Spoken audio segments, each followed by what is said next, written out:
3, 2, 1. Partnerskabet, passion og podcast. Vi kan ikke hele, mand. Hvad så gutter, velkommen til vores podcast i dag. Ja, tak. Det skal være podcast. Ja. Jamen, i dag har vi jo, det er vores første. I dag har vi jo mig, Alexandro. I dag har vi jo mig, Alexandro, og vi har Kobinar. Og vores og hvem er du, bro? Jeg er Mushin, bro. Ja? Jeg er Mushin. Du har ikke sagt navn. Det må jo skylde. I hvert fald, i dag har vi overemnet verden omkring os med vores underemne, teenager, trivsel og det sociale miljø. Ja, det har vi i hvert fald researched a lot of. Det har vi, ja, blandt andet. Jeg synes, at når vi snakker om teenager, trivsel og det sociale miljø, så er det meget bredt. Man kan tage mange forskellige ting. Og så har jeg synes, at vi har gjort det godt ved at snævre det sammen til et emne. Ja. Til et overordnet emne over det hele. Især også når vi kan vælge basically faktisk alt omkring os i verden. Først har vi taget selvforbedring, men andet siger, at det var alt for meget sådan til piger, eller til skilte mennesker. Hvad er det, de hedder? Det er folk, der basically har fået en divorce, eller en stil. Præcis. Så jeg er i hvert fald det. Men jeg ved, at I to også er kommet med nogle punkter, I gerne vil snakke om i dag. Yeah. Det sjove er, at vi ikke ved, hvad det er. Kan du starte med nogle af dem? Ja, jeg tænkte bare, at jeg skulle starte med at sige, at jeg synes, teenagerlivet, det har nok ændret sig meget igennem alt århundrede. Fra starten til der, hvor vi er nu, synes jeg, det godt kunne ændre sig meget, men det er ikke noget, vi selv lægger mærke til. Tror jeg heller ikke. Ja. Det er bare hvordan har det udviklet sig? Det ved jeg ikke noget om, på grund af, jeg har ikke rigtig undersøgt om det, men nu hvor vi er her, og ud fra de interviews, vi har lavet, så kan jeg godt mærke, at teenagers trivsel er blevet værd nu, her hvor vi er. Mm-hmm. Men måske var det endnu værd ind i 1940 eller sådan noget, der på grund af, der var der også verdenskrigene jo. Så ja, men det er også altså tallene. Hvorfor skal vi snakke sådan præcis som før, bro? Men altså, jeg mener, tallene viser, at det er blevet værre. Altså i hvert fald, Danmarks Statistik viser, at altså, de har lavet en undersøgelse af, altså, at børn og unges trivsel er blevet værre, det steget. Altså der er kommet flere underretninger om det her, med hele 8% siden det sidste år. Ja, men startede 8% på et år. På et år. Det er meget. Det er meget. Altså vi skal tænke på, det er nationalt. Det er ikke bare en bydel, det er nationalt. Ja. Så men min point er, at vi har nok ikke engang målt unges trivsel igen og det der verdenskrigene, så derfor ved vi, at det faktisk er den værste, vi er på lige nu. Selvfølgelig, men man måtte jo heller ikke statistikker dengang, der var krig, så det er derfor. Det er derfor. Det gjorde man ikke. Der har man bekymringer om andre ting. Var der ikke en statistik? Men altså, i hvert fald, jeg tænker i hvert fald, det var faktisk en fin pointe. Men jeg vil gerne høre jer, Alexandro og Kobinar. Hvad er det, jeg skal sige? Hvad kendetegner I, eller hvad synes I kendetegner et godt socialt miljø? Lad mig lige starte. Jeg synes, at et godt socialt miljø, det har kendetegnet som alle holder sig sådan ansvarlige. Altså hvis der er nogen, der laver en fejl, altså kommer ikke til træning for eksempel. Jeg træner rigtig meget i fitnesssalen. Hvis der er nogen, der ikke kommer, fordi et eller andet, jeg skal ud sammen med mine venner, og så sådan noget lorte excuses, så kommer de til at være kritiseret på det jo. Altså ikke sådan negativt, men at man skal holde sig ansvarlig. Hvordan skal jeg formulere det?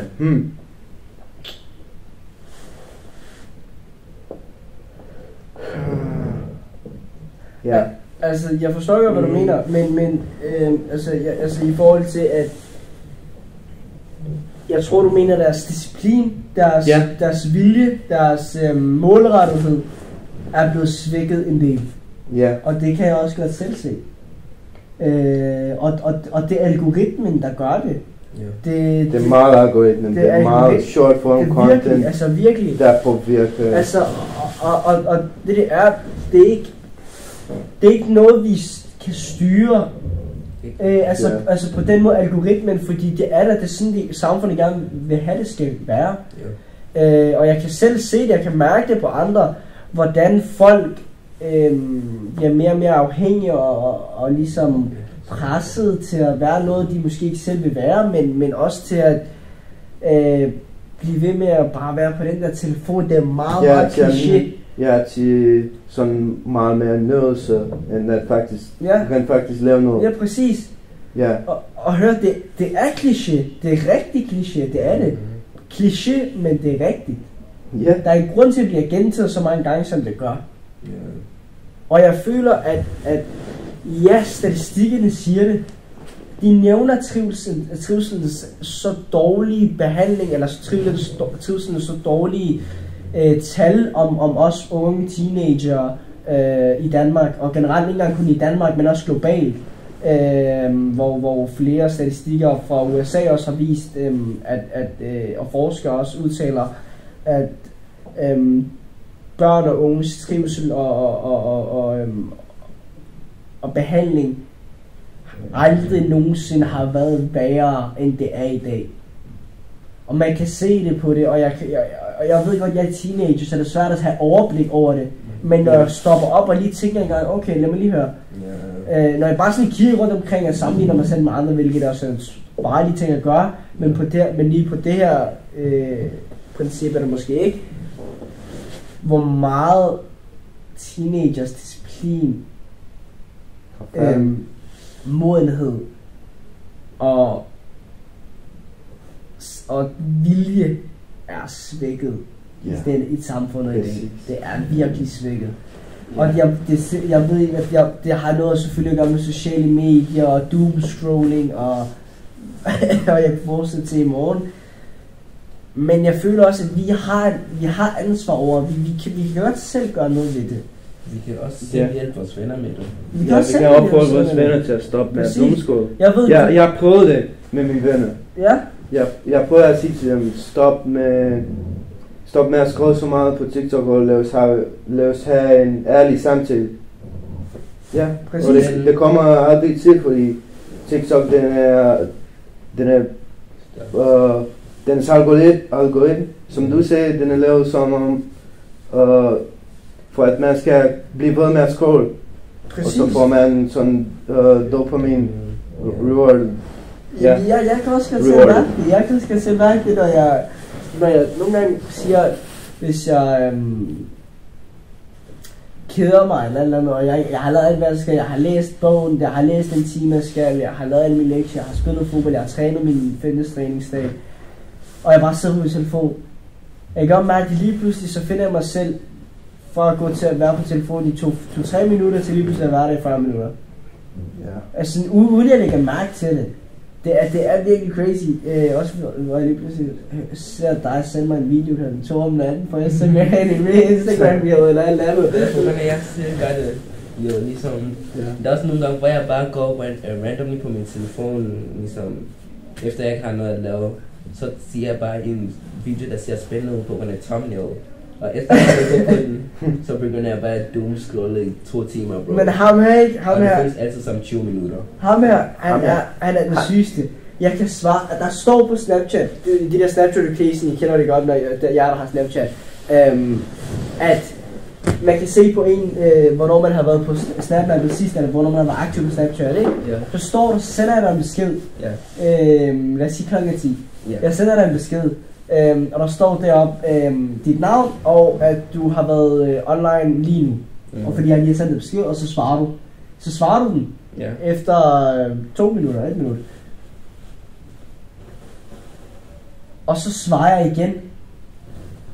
Og jeg kender dig. Så går der, I kid you not, 2-3 timer før den her mand svarer mig igen. Og han er på telefonen. Han spiller bare. Han kan se, at jeg har skrevet til ham. Han spiller bare. Algoritmen, bro. Algoritmen. Ja. Det... Du skal lige tage din hat. Det er på det, jeg skal... Ja, bro. Jeg skal klare nogle ting, ikke? Thank you, bro. Ja, tak. Jeg skal klare nogle ting. Your dailies. Klare nogle ting i mine spil og sådan noget. Ja. På grund af, nu har jeg også lavet flere kontorer, som jeg spiller på, så jeg skal også kunne klare på alle de der kontorer. Kontor? Ja, kontorer. Kontor. Har du flere kontorer? Ja, jeg har flere forskellige spil, jeg spiller. Jeg spiller ligesom omkring 6 forskellige spil om dagen. Ja. Og flere kontorer til... Har du fundet sådan et fællesskab i spillerne? I videospil? Jeg har fået faktisk en, der blev ligesom nærmest en rigtig god ven ud fra et spil, som jeg spillede. Og ja, der er også andre folk, der adder mig på social media og sådan noget, på grund af, jeg mødte dem i spil og sådan noget. Ja. Ja, så har jeg også prøvet det der. Ja, og Discord, der er så stort, hvor man finder mange gode venner. Men der har jeg ikke rigtig fundet nogle venner endnu, på grund af, jeg bruger heller ikke så meget Discord længere. Ja. Ja, det er også rigtigt. Men det er nogen, der finder det fællesskab på internettet.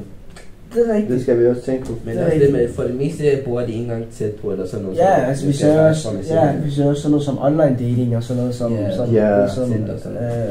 man kigger på, som også har en effekt på teenager generelt, fordi man måske føler sig så ensom, så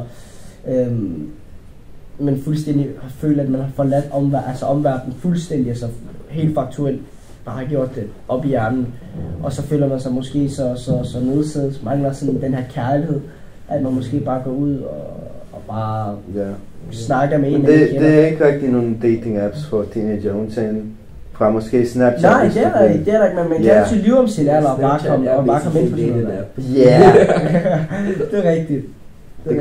Det kommer an på, hvis du er alt for mange grænser. Ja. Men har du noget på hjertet? Du vil dele? Noget på hjertet?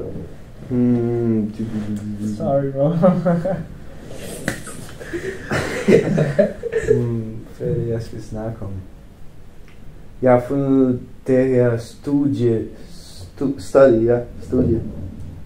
hvor de taler om sådan, at social indflydelse har ikke kun en dårlig betydning, den kan også have en positiv betydning. Ja, fordi de lærer ikke kun, de fleste gange lærer de positive sociale normer, som for eksempel at samarbejde, at arbejde sammen for en sådan større formål, for en større positiv formål.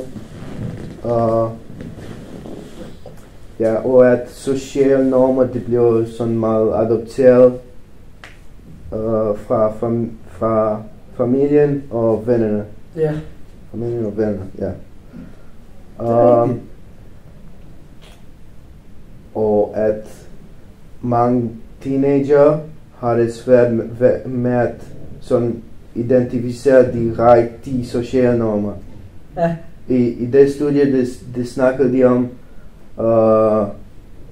jeg ved ikke hvad den hed, men det var sådan en paradox eller... Paradox. Ja. Et fænomen, det sker med teenager. Ja.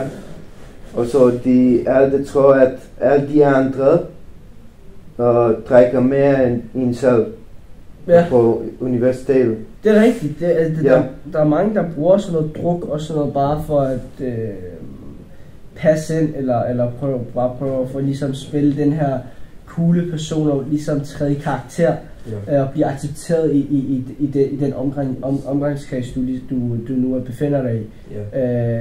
Og der kan være en vis rolleforventning i det her, at folk ligesom forventer, at du skal have bestemte kriterier, at du skal have bestemte og altså retningsbestemte værdier, for at du ligesom kan være accepteret inden for den her omkreds, og være sammen med de her forskellige mennesker, du nu engang er med. Og jeg synes, det er noget, teenager selv skaber. Ja, på en måde, fordi at man faktisk også, der kommer til at være lidt overlap med nogle af de andre grupper, der også har om det her, men skønhedsidealer. Ja. At man ser på sociale medier, og kigger på ham der bodybuilderen, der bare har taget 4 steroider om dagen, og bare ser heller jacked ud. Og så tænker man, wow, jeg vil også være sådan der. Men man skal passe på med det der, fordi det er ikke,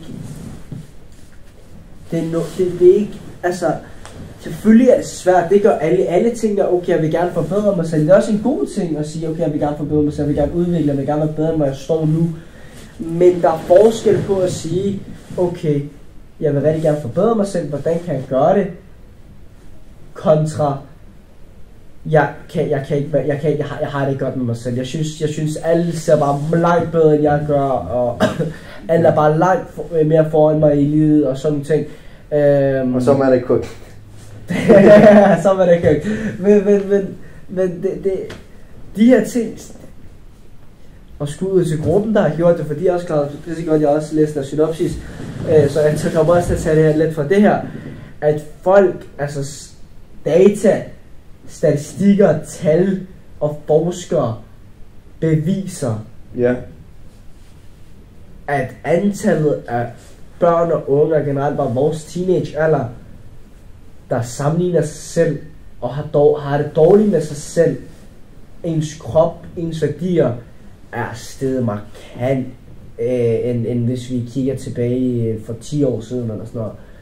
Og det er det her algoritmen igen, der kommer, der skaber det på sociale medier. Det er lidt bekymrende for mig, i hvert fald for min optik. Og jeg gør det selv, jeg finder også mig selv nogle gange, lige pludselig sammenligne min krop, eller min muskelmasse, eller noget som helst, der har noget med mig at gøre,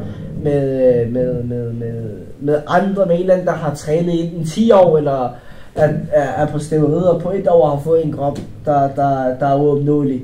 Men kan man godt sige, at det er sammenligning, hvis man tænker mere på personen som en idol på en måde, ligesom et mål, som man skal opnå, det er det, jeg mener i forskel, at der er forskel på, hvordan du sammenligner dig og siger, okay, hey, jeg vil gerne, han ser godt ud, eller hun ser godt ud, jeg vil gerne se ud på den, jeg vil gerne se ud, eller jeg vil gerne minde om, hvordan den her person ser ud. Det kan være en motivation, det kan være en inspiration, og det kan være en kilde til at opnå det. Men flest gange er det bare destruktivt. Det er destruktivt nogle gange, fordi at man finder, at man finder sig selv, eller oplever sig selv,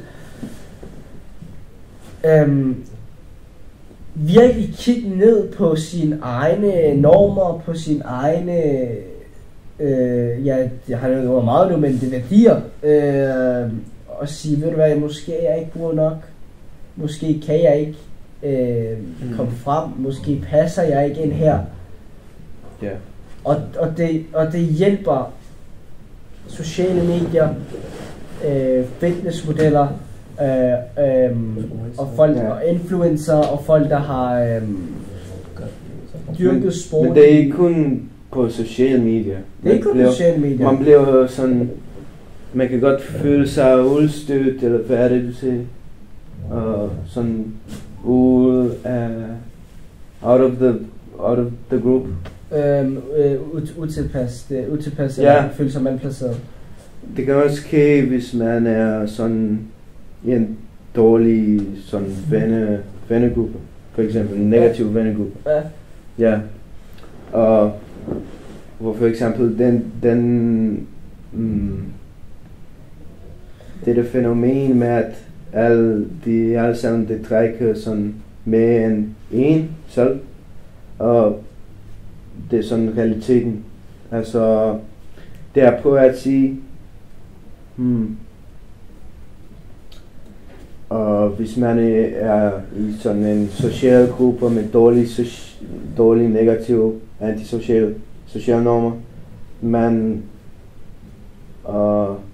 sådan oplever gruppepressen. Ja. Og oplever, at man skal sådan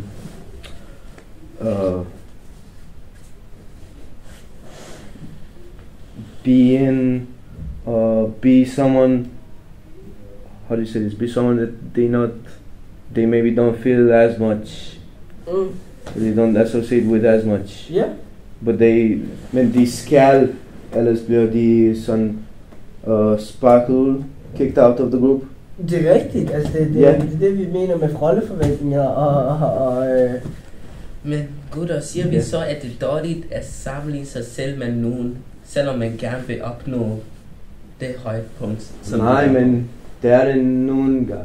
Det er det nogle gange. Så det er alt efter, hvordan man betragter det eller sådan noget. Præcis. Og hvordan man ser sig selv. Det vil jeg sige. Jeg tror, at vi alle kan reflektere os selv i, fordi jeg føler at virkelig, vi alle sammen har de samme, eller ikke de samme, men den samme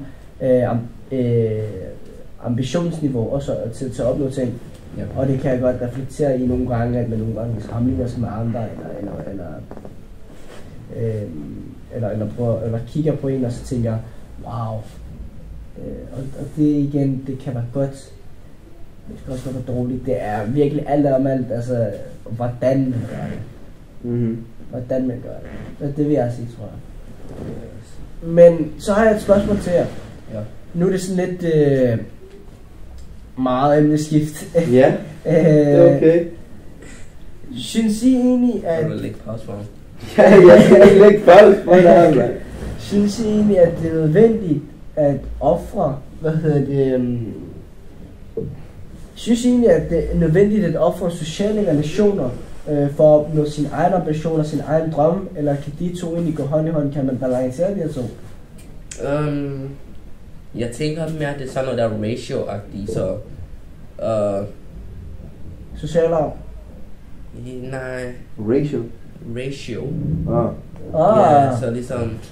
Hvis man har for meget af den ene, så kommer den anden til ligesom påvirke den anden, så går det bare galt. Det skal være 1 til 1 ratio. Ja, så jeg tænker, det kan godt gå hånd i hånd, men det er alt efter, hvordan man balancerer den. Så, ligesom for eksempel, der er nogle venskaber, der godt kan hjælpe. Der er nogle venskaber, der godt kan hjælpe en med at opnå sine ambitioner. Ligesom dem, vi mødte ude på gaden i dag, de sagde alle sammen, de var med til at hjælpe hinanden med at finde deres karriere, jo. De er alle sammen med i en bande. Ja, der var musikere. Hvis se professoren lærer om det. Han sagde, at de har, at venskaber i hvert fald spiller en kæmpe rolle i den her henseende. Han sagde også, at man skal gøre sig klar på at miste nogle venner for at kunne nå det der mål. Det er rigtigt, man skal kunne gøre sig klar til at miste nogle venner. Ja. Men de venner, man mister i den her proces, så kan man også godt tillade sig at stille sig spørgsmålet, jamen, var de så egentlig venner? Var de mine rigtige venner? Eller var de bare pynt? Eller var de bare laster? Var de bare laster? Kammerater. Var det bare folk, der bare var i mit liv, bare for at gå igen, og tiden var inde? Ja. Det er et spørgsmål, man kan stille sig igen og igen, men man kan få forskellige svar. I hvert fald, hvordan synes I sådan noget som romantiske forhold, kæresteforhold og familie og generelt kan have en indflydelse på, hvis du gerne vil have, hvis du har drømmer og ambitioner og mål om at opnå noget specifikt. Hvordan synes du, eller hvordan tror I så, at de her forhold, de her specielle relationer, kan have en indflydelse på det her? Alexander got the ladies, bro. Alexander got the ladies. I hvert fald. Hvad tror I, hvordan synes I, det kan have en indflydelse på det? Okay, for det... Eller vil du gerne tage det? Ja, jeg tager lidt.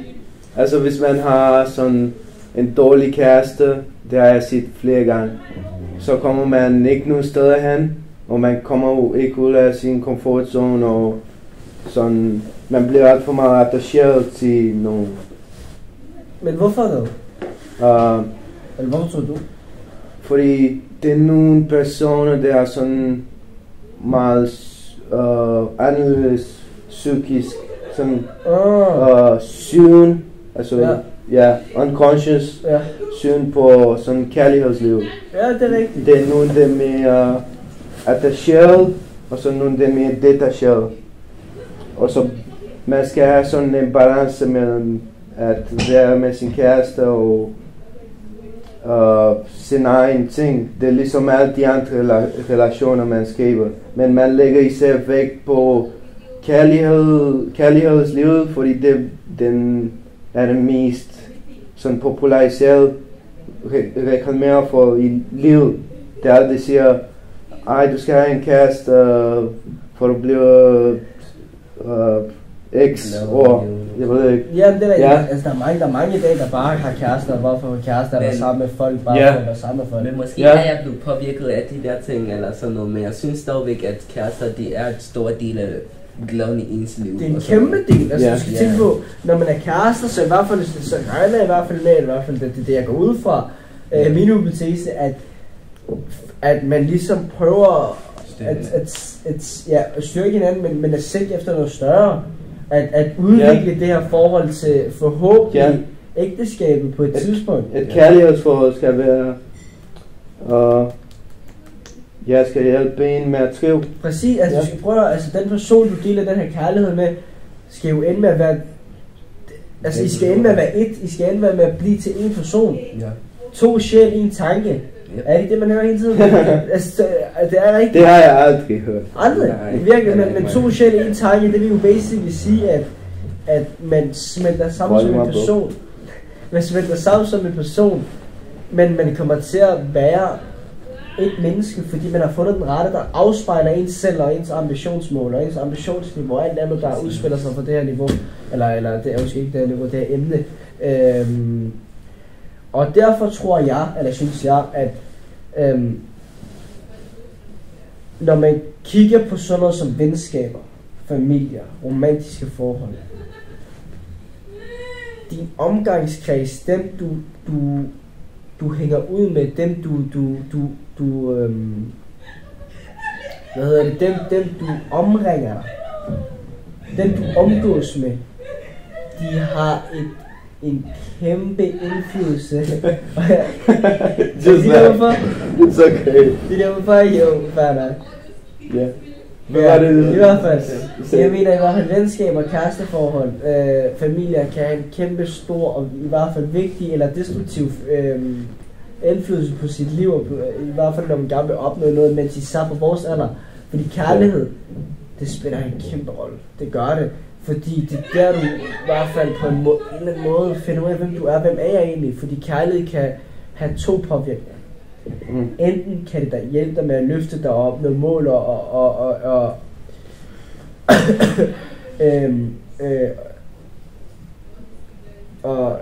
mål og og lyster udover fantasien selv, som man aldrig nogensinde har forestillet sig. Det skaber nye perspektiver i sig selv og nye opfattelser af ting, og det kan hjælpe dig så meget. Så. Virkelig ærligt, som teenager, fordi du får det her boost, du får den her selvtillid, du får det her, den her glæde for den her person, du nu deler den her kærlighed med. Og derfor tror jeg, at det godt kan, at det kan have sådan en indflydelse, men dog er der også en bagside i det her, føler jeg. Eller det er der. Det kan også fuldstændig fint. Altså det kan break that down. Det kan være fuldstændig destruktivt for dig på den måde, at hvis personen, du rigtig godt kan lide, finder romantisk attraktiv, ikke gengælder kærligheden til dig, så gør det også ondt. Eller hvis man er i et forhold, og personen, du er i forhold med at elske dig, sådan. Stopper med at elske dig, eller... Jeg er bare ikke den person, du troede, den var. Ikke troede, du var, eller er du utro, eller noget som helst. Det kan virkelig... Fordi især er det første gang, man oplever det, er det nok som teenager. kan have sådan en destruktiv effekt, at du måske føler dig så deprimeret, du føler dig så nede, du føler dig så uelsket måske. Præcis. Og så finder man ud af fitnesscenter. Så finder man ud af fitnesscenter, så finder man fitnesscenter. Let's break this shit. Så, nej, men det kan i hvert fald godt have en både der to kæmpe effekter. Ja. Og det ser man også i dag. Vi har jo masser af teenager og unge og børn, især børn også faktisk, åbenbart, får kærester og kommer i forhold. Nogle af dem er bare for at komme i et forhold, bare for at føle, at man er nødt til at have nogen, og nogle er faktisk, fordi man reelt elsker den her person. Og begge veje er det, der er holdeligt. Jeg har en lærer, skud ud til ham også, har hjulpet mig meget med ting i min skolegang og mit liv, der har fortalt mig, at enten vil man gerne, altså man kan sigte efter at få det, der vedvarende, få efter det, der er vedvarende, eller få det efter det, der bare er der i et lille stykke tid, der er midlertidigt. Og det er det der med, for eksempel, som han brugte, min lærer, at gå ud og ligesom få et smil for en pige eller for en anden person. Og næste dag, så 2 smil. Dagen efter skal der være 5 smil. Og de kommende dage efter skal der være 10, 15, 20, 30 smil. Det er sådan, at følelsen skal hele tiden overgå, så det bliver aldrig nok. Men når du så sidder med den person, der bare holder din hånd, ikke? Den rigtige, det er det bedste følelse. Du kan ikke finde noget bedre, end det der lige midt i det øjeblik. Du ved, du finder dig selv med den her person, og du bare ved det. Du indser, jeg har fundet den rette, jeg er sammen med den rigtige. Både gode og dårlige tid kommer til at komme til noget, men vi kommer til at klare det sammen, som et team. Og det er det, kærlighed virkelig kan have, og kærlighed er ikke bare kærester og ægteskaber og alt det her. Det er også familie, det er også venner, det er måske kærlighed til en sport, til en aktivitet, til en hobby, til sin ambition, til sine ambitioner, til sin det vi snakker til sin skole, til sin genstand, hvad end det kærlighed kan være til alting. Det er et bredt emne, men at formå at snævre det er fantastisk.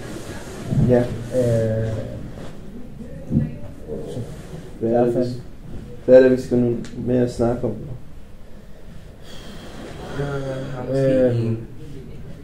Jeg vil gerne spørge jer, hvad synes I, at forældrene, om de bliver bedre til at hjælpe deres teenager med at trives godt, eller om det har været bedre i tiden før? Nej, det synes jeg virkelig ikke, de er. Jeg synes forældrenes indflydelse, eller ikke indflydelse, jeg synes forældrenes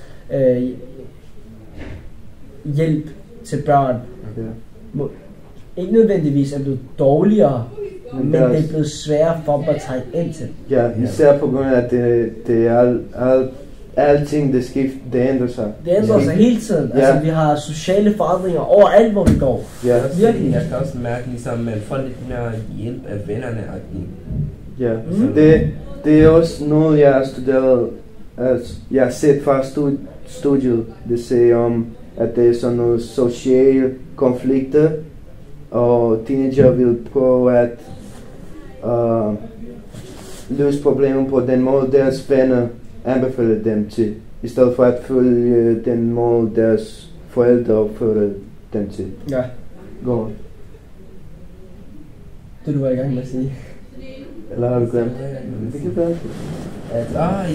Jeg synes, at man kan ikke rigtig mærke, at folk får så meget, ligesom teenager, får ikke så meget hjælp af deres forældre til sådan nogle her problemer. Det er mere deres venner og lærer sådan noget, der kommer rigtig ind og hjælper dem med sådan nogle ting. Det er ligesom, forældrene er lidt i gang med at miste deres rolle til folk udenfor. Hjemme. Det er rigtigt, det ser man også i dag. Man ser meget over det hele. Og forældrene altså jeg tror det bliver sværere for dem i den forstand, at teenager måske prøver at finde hjælp, eller prøver at søge hjælp og prøver at afspejle sig selv i dem, som de tænker, der ligner dem. For eksempel i de online beskeder, eller online medier, online fællesskaber, hvor man kan gå ind og så skrive med andre, der måske står i en lignende situation som en selv, eller tale med, hvad hedder det, eller tale med venner, eller tale med folk, der er på sin alder, på sin egen, eller folk, der er ligesom har det samme. Ja, let's go. Okay, back to the concept. Ja, jeg lader lidt track der. Men en ting, jeg ved fylder enormt meget i teenage-livet, er karakter. Great, guys. Det fylder lidt. Jeg tror i Danmark det er meget mindre. Jeg tror det er meget mindre, end det gør sådan som det gør sådan i Midtland. I Midtland starter vi med karakter fra første klasse. Ja, det er rigtigt. Men det er rigtigt nok, at man starter karakterer med at få karakterer i forskellige, altså i tidligere alder, hvor jeg kommer, eller ikke hvor jeg kommer op, i hvert fald min hvad hedder det, etniske baggrund, som Irak, der får man virkelig, karakterer. Det er virkelig noget, det er sådan noget, der skal bare være, eller jeg ved ikke helt, hvordan karaktersystemet er der, men karakterskalaen er det ikke, men jeg ved også, at man får karakteren rigtig ung alder, det tror jeg, man gør i Ghana. Men det er i Danmark, fylder det, ikke kun i Danmark, men det gør man bare unge. Så tror jeg, at karakter fylder virkelig meget i den forstand, at man altid vil være den bedste, at det er så konkurrencepræget, at man altid vil have det højeste karaktergennemsnit, og at man altid gerne vil please sine forældre, og komme hjem og se deres smil på læben, og hvor de også roser en og siger, sådan vil jeg have dig, og nej, hvor sådan er der. Og på en eller anden måde, så kan det også godt være, at det der, man tror, kærligheden ligger fra sine forældre, eller fra folk omkring sig. Når man siger tillykke, eller godt klaret, eller til, hvor er det flot med det tontal der, eller sådan noget. Og det kan give en sult, en hungernød efter flere 12-taller. Det skal flere 12-taller. Okay, læreren skal sige endnu flottere ting om i 12-tal nu. Det er ikke nok. Hvordan kan gøre det endnu bedre? Og selvfølgelig er det godt. Selvfølgelig, at gøre det bedre hver gang. Men at det til sidst bliver en gift, hvor man siger, og hvis man ikke får 12 eller 10, og tænker, wow, hvad er det, jeg har lavet? Fuck, det er det dårligt. At det kan få dig, slå dig ud fuldstændig, det er også farligt. Det er virkelig farligt. Fordi at man tror, at alt handler om det. At det definition af hvem du er, hvor god og klog du er. Ja, men endelig mister man sådan sin definition af sig selv. Nå? You miss like the definition of yourself. Ja, men det er også der, man finder ud af, hvem er jeg? Hvad er jeg? Er jeg en, der vil lade mig selv blive nede, eller vil jeg komme op på hesten igen og sige, ved du hvad, det er bare en karakter. Ja. Og jeg tror, det mange mennesker tager for givet, ikke kun teenager, men også forældre og voksne, andre voksne mennesker, er, at det ikke er karakteren, det handler om. Det er processen. De timer, de dage, du har brugt på at forberede dig til en bestemt fremlæggelse, til en bestemt prøve eller test. De evner, som du har formået at skabe, ved at gøre alle de her ting. I sidste ende er karakter bare et tal. Karakter det er bare et tal, det er ligegyldigt. Altså du kan komme op til en prøve for 12, eller du kan komme op til en prøve for 0,2, det er fuldstændig ligegyldigt. Det viser ikke, om du kan noget eller ej. På ingen måde. Du kan sagtens få scoret 12 9 ud af 10 gange og komme op til en prøve og have dårlige omstændigheder, og så score et 4-tal eller et 2-tal. Og det er bare ikke det i dag. du kan ikke, det er ikke noget, du har styr, eller det er ikke noget, det er ikke noget, det er ikke noget, du kan styre. Du kan ikke styre, at du får 12 hver gang. Du kan ikke styre, hvilken prøve du kommer op i. Du kan ikke styre, hvilken opgave du skal skrive. Men man kan godt blive bedre til det. Man kan blive bedre til det? Ja. Men det er det, jeg vil også vil komme med på. Du kan ikke styre, hvilken format det bliver, men du kan styre, hvordan du vil reagere på det, hvordan du vil takle den her situation. Ja, hvis man prøver sin bedste. Hvis man prøver sit bedste. Ja. Og hvis det sit bedste alligevel ikke ender med den højeste karakter. Det er perfekt. Det er perfekt, jamen så har du noget at stræbe efter. Ja. Og forstå mig ret. Jeg siger ikke, at man ikke skal prøve at gå efter den højeste karakter. Gør det endelig, det gør jeg også selv. Men det er ikke det, der betyder noget. Så det 12-tal og 10-tal, det er bare pynt. Og det er bare pynt og bare drys over på din proces. Over på resultatet. Det er bare et tal. Der er intet at gøre med, hvem du er, hvor god du er, hvad du kan, og din proces og din udvikling gennem alle den her tid. Ja. Det er i hvert fald min holdning. Ja. Igen føler jeg, karakter har lidt mere betydning, eller ikke lidt mere meget betydning faktisk på det. Igen, for hvis man ikke kommer over et antal, eller faktisk lad mig lige starte sætningen forfra. I Ghana regner vi karakter ved, eller bedømmer vi karakter med ligesom 2 eller 4 og sådan noget. Vi laver det i procent, hvor mange procent du fik rigtigt, og ja. Yeah. Og hvis man ikke får et antal procent rigtigt, så kommer man til at kunne gå hele skoleår forfra, eller hele skoleår forfra igen. Ja. Efter jeg skiftede fra Ghana og lagde mærke til, at det ikke rigtig var på samme måde her, så har jeg lidt mistet viljen til at kunne give den alt, og nu kan jeg ikke rigtig mærke, at jeg giver den alt. Så jeg prøver at komme tilbage ind på det, men det er stadigvæk lidt svært for mig, efter det blev en fan for mig i flere år nu. Ja, i Rumænien er det ikke så meget om sådan, at man kommer til at genstarte skoler. Ja, gentage skoler. Men det er meget om, at hvad for en gymnasium du ender i. Og så du kan ikke rigtig forbedre den. Ja. Du kan ikke rigtig forbedre det. Altså hvis du ikke har sådan flotte, i Rumænien har vi et skala fra 1 til 10. Så har vi 1, 2, 3, 4 bøger. Så hvis du ikke har sådan 9-10 tal i Rumænien, det er nogle gymnasier, det vil ikke acceptering. Og så kommer man til at miste sine muligheder i fremtiden. Og det er ikke så meget, man kan sådan lave det til at fikse den om, hvis man sådan ændrer sin mening om skole og muligheder sådan i en, vi tager eksamener i 8. så i en 8. klasse. Ja, i Rumænien. Så det er lidt pres der.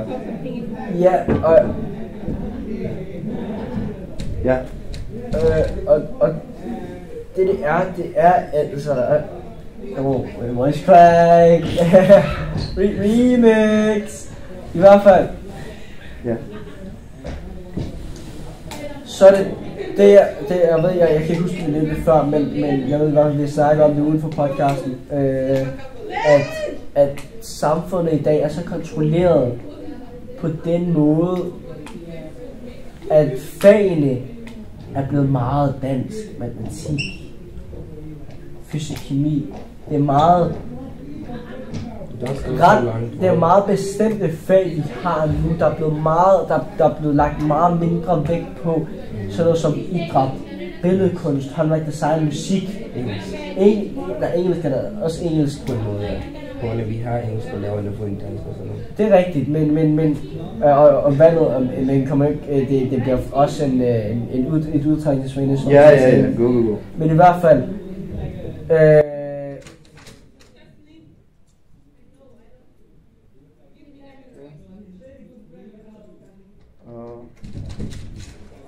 Er I sultne? Nej. skal have. Ellers tak. Ja, ellers tak. Ses sammen. Ja. Hvad var det, jeg sagde? Når jeg kontrolleret. At samfundet prøver virkelig at snævre elever og teenager til noget bestemt, noget de gerne vil have, de skal være. Yeah. Ved at have sat så meget præg og fokus på de her fag. Og det kan jeg godt se. Det kan jeg godt mærke. Det er det mest i folkeskolen. Det mest i folkeskolen. I gymnasium kan man, efter folkeskolen kan man sådan vælge sin egen ting. Ja, men hvis du er også lidt i gymnasium. Ja, det er lidt i gymnasium, fordi hvis du kigger på hver eneste gymnasium, der er i Danmark, prøv at lægge mærke til det. Ja. Dansk A-niveau, hele vejen, alle gymnasier, ligegyldigt hvor du tager. Ja, matematik, du har brug for det, hvis du vil gerne sådan i flere uddannelser. Men matematik, det er mest på, eller nej, ja, mest på B omkring matematik. Ja, men hvis man vil gerne have sådan flere muligheder til, man skal have sådan matematik. Det er det, jeg har set på færdigt. Ja, den der webside, hvor man kan finde på uddannelser efter gymnasiet, ja. Og hvad for nogle fag man skal vælge for at sådan tage det. Ja. Ja, men altså igen, bare fortælle det. Jeg føler bare, at samfundet er meget snævret til det. Ja. Men ja, i hvert fald som konklusion, hvad synes I, altså på eller det behøver vi jo ikke med, men altså, måske bare komme et forslag, eller i hvert fald et spørgsmål, jeg gerne stille jer nu, i hvert fald her endelig runder af. Hvordan påvirker social accept teenager og deres trivsel og fremtidsmuligheder her i samfundet? Prøv venner, du må gerne starte. Nej, faktisk. Det skal jeg tænke lidt længere på. Ja. Jeg kan godt starte. Okay, start motion, please. Yep, king. Ja, tak. Men altså, jeg tror, at social accept påvirker teenagers trivsel og fremtidsmuligheder ved at, som jeg så har nævnt før, at måske at der er sådan en stor forventning til en, at man føler, at man skal blive accepteret i en bestemt gruppe, i et bestemt miljø, i bestemte omgivelser. Og det kan have en effekt på dig, på din fremtidsmuligheder og trivsel. Fordi at hvis du ikke kan trives med dine venner eller med dem du omgås med, så har du det godt. Så har du det godt. Ja. Og altså min vision på at have det godt, det er at du smiler hver dag, har griner og går hjem eller går væk derfra med en god, føler dig fri, med en god fornemmelse i maven og glad. Ja, har en god familie. Har en god familie, alt sådan noget der, og kunne socialisere sig med alle de her mennesker, du er. Og fremtidsmuligheder, det spiller jo ind ved at eftervirkningerne efter det her. Efter den tid, du har fundet ud af, hvem er jeg, og hvordan omgås jeg med de her personer, de her mennesker, jeg er sammen med. Fordi der kan være nogle karriereveje, nogle valg i livet, nogle valg i livet, der gør, at der bestemmer din fremtid. Ja. Som for eksempel at komme ind på gymnasiet. Eller også sådan noget som gymnasiet, hvis man kun går efter der, hvor sine venner går, jamen det er ikke noget du vil, det er bare fordi du hænger bare i din comfort zone, hvor alle andre er, som du kender, og oplever ikke det nye, jamen så kommer det til at have en effekt på dig, og dine fremtidsmuligheder, når du ikke er i stand, eller ikke er i stand, så ikke tør at opleve den verden udenfor på egen hånd. Og omgås med nye mennesker, og se nye mennesker, og se opleve hvordan andre er. Jamen så kan du heller ikke udvikle dig. Det bliver svært i hvert fald. Det er i hvert fald det kan også være. Det kan også være sådan nogle muligheder, det efter man har fundet af den der, hvem er jeg, hvad er mit formål, så de er ikke sådan de rigtige. Hvordan skal jeg sige? For eksempel mig, jeg som kommer ud på et par gymnasier til sådan besøgelse, ja. Og så på et af dem, det var sådan økonomi-gymnasium, HHX. Og det der fællesskab, det var ikke rigtig det passede til mig. Altså, menneskerne der, de følte meget overflødige, som sådan de alle sammen havde overflødige symboler til at udtrykke sig selv. For eksempel MacBooks, lidt af designer clothes, klassen skal se sådan pænt ud, selvom de... Men det er rigtigt, men når man tager valg som det her, så er det også vigtigt at kigge på, altså som mange fejl også, mange mennesker begår, at den fejl er, at man skal passe på med at sige, hvordan skiller jeg mig ud fra de her, men i stedet at sige, hvad har jeg til fælles? Hvilke ligheder har jeg med de her mennesker, og har jeg med det her sted, jeg gerne vil ind på, eller jeg gerne vil vælge at være, og jeg godt kan lide at være inde i. Der hvor jeg har været til HHX, har jeg følt mig, at jeg ikke havde sådan noget meget til fælles med dem. Jeg følte, at de var meget sådan, snobby, sådan white boys. Ja, jeg ved ikke, hvad du mener. Meget forkælet. Ja. Det tror jeg helt klart. Eller, det kan jeg godt forestille mig, men igen, jeg ved ikke, jeg kan blive i kontekst der. Men vi kommer der igen. Har du fået noget af dit svar på det? Ja. Hvad tror du, det er? Det kan vi godt lige få en... Jeg kan godt få et spørg og stille det igen. Hvordan påvirker social accept en teenagers trivsel og fremtidsmuligheder? Men ja, før det, lad os lige få social accept noget igen. Hvad var det? At man føler sig accepteret i det sociale miljø. Og trygt, og ja. Som læreren sagde, der vi interviewer ham. Så det bare. Ja, ligesom, man skal føle sig trygt. Hvordan social accept påvirker teenagers trivsel? Og fremtidsmuligheder.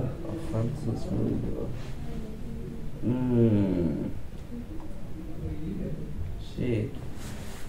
Jeg tænker, i hvert fald trivsel kommer det til at have et stor påvirkning på det.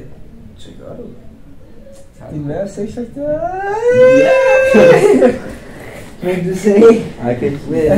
Jeg siger, i hvert fald, den har meget stor indvirkning på ens trivsel på grund af. Okay, så der er nogen, for eksempel, ikke også, som man siger, ligesom, for eksempel emo. Ja, der er nogen, der bliver emoer på grund af deres omkring. Ja, fordi de ikke bliver accepteret af sådan de normale. Ja, på grund af deres interesse er anderledes for andre, og deres venner ligesom, eller ikke venner, deres klassekammerater mobber dem for, hvad de godt kan lide. Og så efter noget tid bliver de sådan noget der emo for sådan noget der.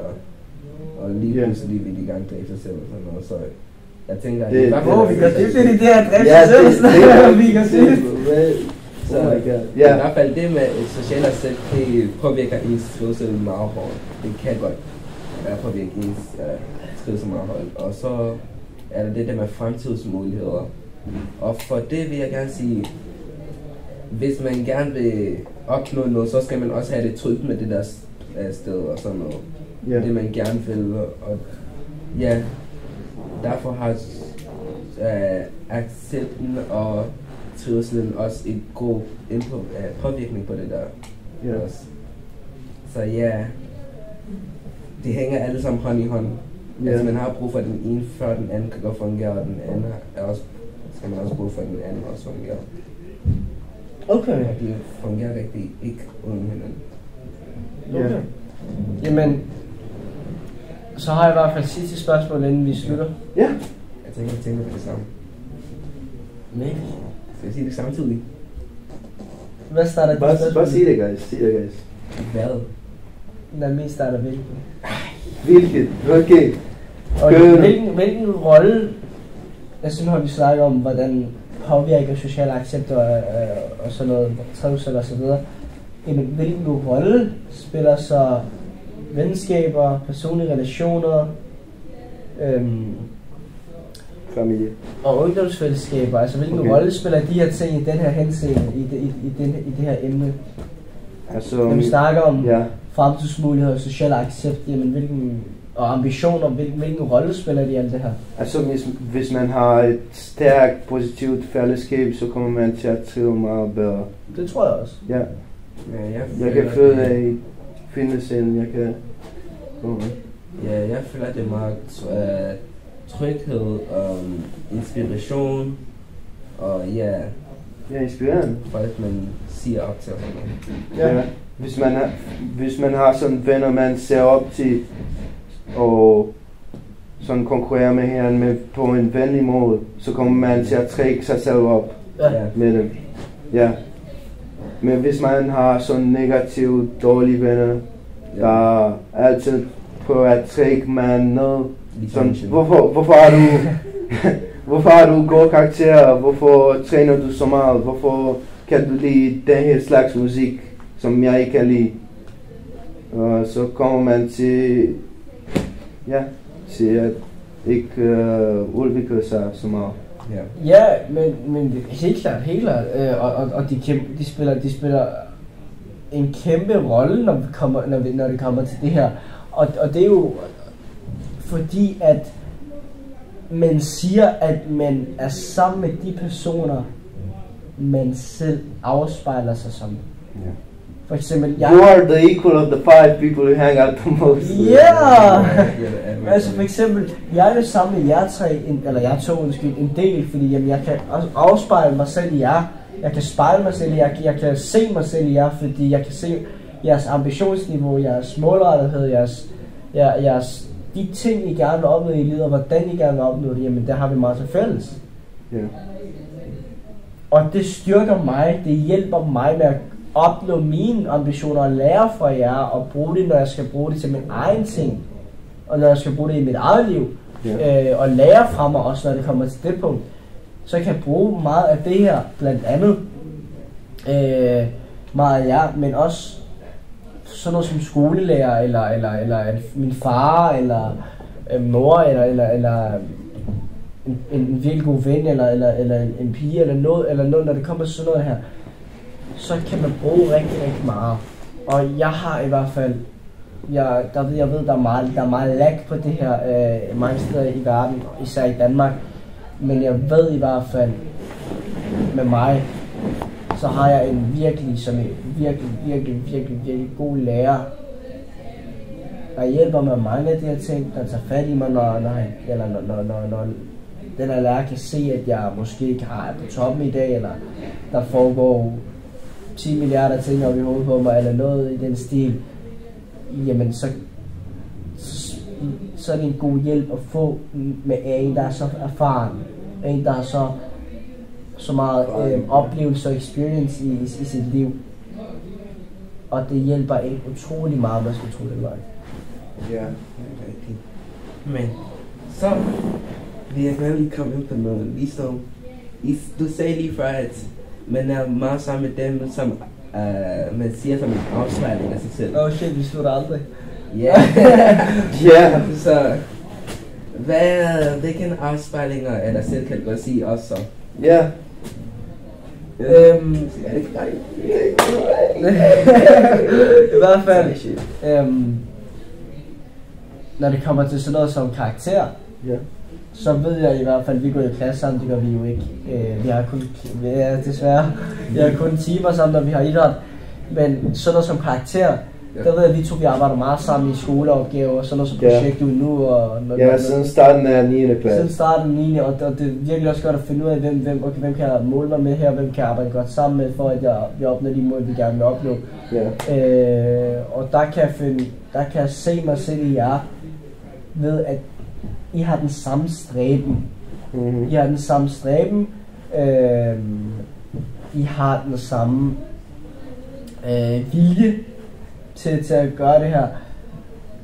Og når I så endelig, når I så endelig udfører det her arbejde med den vilje bag jer, med den motivation, inspiration og determination bag det hele, jamen så giver det resultater, som jeg også selv gerne vil få, jamen, og så kan jeg se mig selv på den måde, hvis vi kun kigger skolerelateret. Ja. Hvis vi kigger personligt relateret i livet generelt, som er meget bredt, men jeg prøver at forenkle det lidt. I livet, vi er stadig teenager, vi har ikke fundet the only one yet, det har vi ikke. Det ved vi jo ikke, men jeg mener, det er ikke den beslutning, jeg tager og siger, ved du hvad, jeg har mødt hende, jeg har mødt ham her, det er bare den person, jeg har været sammen med. Ham is crazy. I ved aldrig, I don't know what you two, bro. Yeah, you know you're gay. Men i hvert fald, men i hvert fald, når det kommer til det, så er det, at man kan altid, hey bro, eller og lige kigge på en og kigge på, hvordan har den her person det, men brother, du behøver ikke gå efter den her person så meget, eller du behøver ikke at lade det her tage så meget på dig. Bare lad det være en hjælp for dig, eller lad det være noget, der kan have en indflydelse på dit liv som et fremskridt i de ting, du gerne vil have. Og det er blandt andet nogle af de ting, som jeg kan reflektere mig selv i er. At I også gør sådan noget her. At I også, hey, omsorgsfulde og alt det her. Og ikke chaser livet, men at livet chase jer. Mhm. Ja. Det er i hvert fald det. Hej flere, hej hvad? Nej, ikke rigtigt. Aller sidste. Så den her tror jeg, vi alle som har tænkt om. Hvad synes vi har lært fra det her? Er det her? Ja. Altså projektet generelt? Ja, jeg vil gerne starte faktisk. Start du?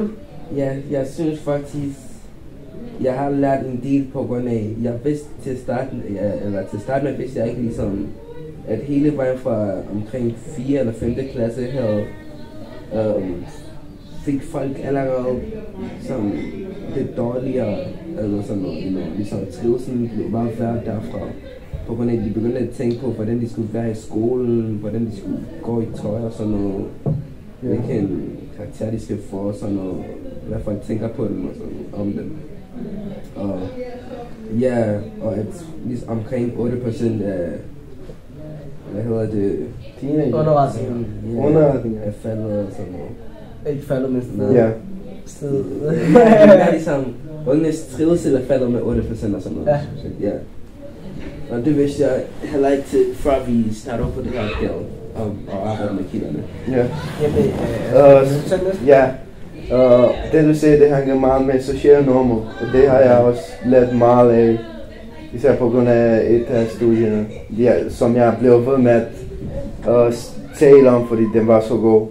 At sådan bevise sådan noget lidt objektivt, hvad de betyder, og hvordan de hænger sammen med det sociale, med sådan familien og søskende. Altså man lærer meget fra vennerne, og så jeg vidste ikke, at det er så naturligt at lære så meget fra sine venner. Jeg tror, at meget af værdierne kommer fra forældrene og familien. Det vidste jeg ikke før. Og disse statistikker på altså hvordan teenager trives i samfundet. Ja. Ja, de er meget interessante, fordi de viser så hvad er det samfundet skal forbedre sig i, for eksempel sociale medier og stofmisbrug og sådan noget som måske mobning. Mobning er stadig relevant op til i dag. Selvom det tælles ikke så meget. Det tælles ikke længere så meget om det. Og familieproblemer. Jeg synes, at medierne har fokuseret sig alt for meget på sådan social media, fordi det jeg bliver fed med at sådan se, når jeg har researched og undersøgt til den opgave, ja, dette projekt. Og så det afspejler sig i de interviews, vi har taget. Ja, det var kun læreren, det ser om sådan andre ting, der påvirker unges sådan mest trivsel end social media. Ja, jamen det er jeg 100% enig i, det er helt klart. Og til dit spørgsmål om, hvad vi har lært om at forene det her projekt, ikke? Nu er vi jo ikke færdige endnu, men vi har i hvert fald en 100% klar idé om, at det her, det er vores endelige produkt, hvor vi lige selvfølgelig, at den har... Jeg troede det vil blive take one, og så tæller vi for sådan 5 minutter, og så det fucket helt op. 5 minutter. Ja. I hvert fald, så har jeg, i hvert fald hvad jeg har fået ud af min viden, er i hvert fald blevet udvidet på det, altså i emnet omkring teenager, omkring trivsel og omkring det sociale miljø, og det kan jeg mærke ved, at jeg vidste selvfølgelig godt, at vores vores trivsel, at den måde vi har det, aldrig nogensinde har været værre end det er i dag. Men jeg vidste ikke, at tallene var så store, og at så mange mennesker, altså så mange børn og unge faktisk lider af det her. Og jeg vidste ikke, at voksnes ansvar for det her var så stort, og at alligevel de klarer det så dårligt. Det vidste jeg faktisk ikke. Jo, vi er så heldige, at vi har en god, fantastisk lærer på vores skole, og fantastiske mennesker på klubber og borgergang, og fantastiske mennesker på klubber med omkring til jer, og venners forældre, og alt dem, man omgås med generelt, bare voksne og sport og de ting. At vi så heldige, at vi har sådan nogle gode voksne, der kan hjælpe os. Det er det, vi er blevet velsignet med. Men hvis vi kigger længere ud mod verden, hvis vi kigger ud i USA, eller hvis vi kigger i Bangladesh, eller noget som helst, jeg vender fra det, så vil det virkelig ikke se så godt ud. Virkelig. Og måske der var andre steder i Danmark, så vil det heller ikke se så godt ud. Og det tror jeg. Og jeg tror det er fordi, at voksne selv er blevet fanget i den her algoritme på en måde. Ja, det er rigtigt. Det tror jeg også selv. Jeg kan sådan finde mine forældre, det skal på sådan YouTube Reels, eller YouTube Shorts, eller sådan noget. Ja, det ser jeg også. Jeg fanger også min far sidde på sin telefon i 2 timer straight, eller sådan noget. Min mor også begyndt at scrolle, min far han er begyndt at spille. Så jeg tror da også, det har noget med det at gøre. Men det er noget, vi kan snakke om til i morgen, og det er noget, vi kan blive ved med. I hvert fald så er det et virkelig bredt emne. Det er et virkelig bredt emne, og det er et virkelig bredt emne, og der er mange faktorer, man skal tage højde for. Og vi synes i hvert fald, som vi er blevet enige om, som vi kan se og høre på titlen, de her 3 emner, teenager, det sociale miljø og trivsel, er de 3 vigtigste hovedemner, som vi synes, man bør tage med, når man taler om verden omkring os. Ja, jeg tror vi har klaret os ekstremt godt. Altså det, det blev perfekt, man. Tak, gutter. Og i hvert fald tak, fordi I gad lytte til jer derude, og forældre og lærer, og hvad end I er derude. Tak for at lære det, for at I har hjulpet os gennem det hele, og stadig gør. Ja. Og så vil jeg bare sige, det var alt for I dag, alt for mand. i dag, det var alt for partnerskab. Passion. Lad os tage den op. Det var alt for partnerskab. Passion. Og podcast. Vi dykker ned i det hele, mand. What a dime. Imagine if Moshi was nothing for you. For real.